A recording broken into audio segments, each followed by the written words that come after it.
इस जंगल में बाघ सिंह भालू रहा करता है, इसलिए इस जंगल में पानी नहीं मिलेगा भाई। चलो कुछ दूर आगे चलेंगे ना, जब गांव आएगा तो वहां जाकर किसी से रोटी पानी मांग कर तुझे खिलाऊंगा। चलो। भैया प्यार से मना गला सूख रहा, भूख से मना पाँव में दर्द करती है भैया, देखो चला भी नहीं जा रहा। ये हाथी का आवाज है।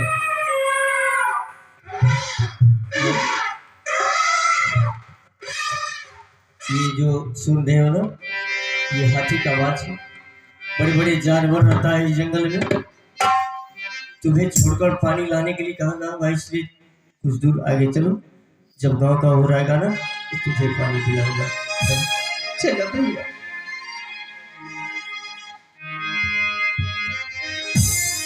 माटी की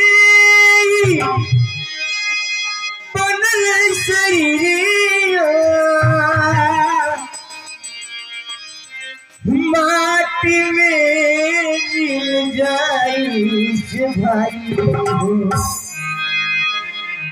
से भाई हो, क्यों कुछ के नहीं जा से भाई हो, क्यों कुछ के नहीं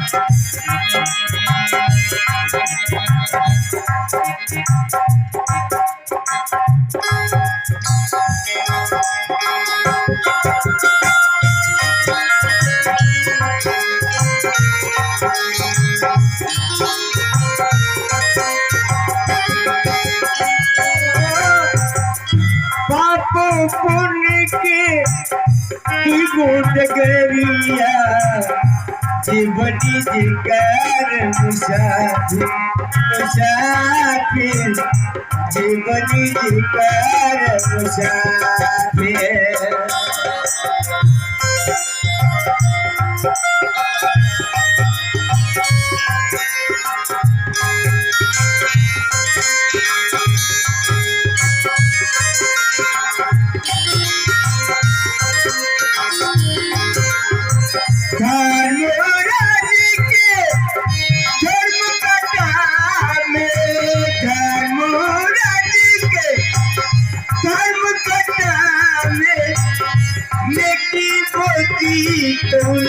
भाई हो केहू कुछ लेके नहीं जाए सिपाही हो केहू कुछ लेके नहीं जाए सिपाही हो केहू कुछ लेके नहीं जाए सिपाही हो केहू कुछ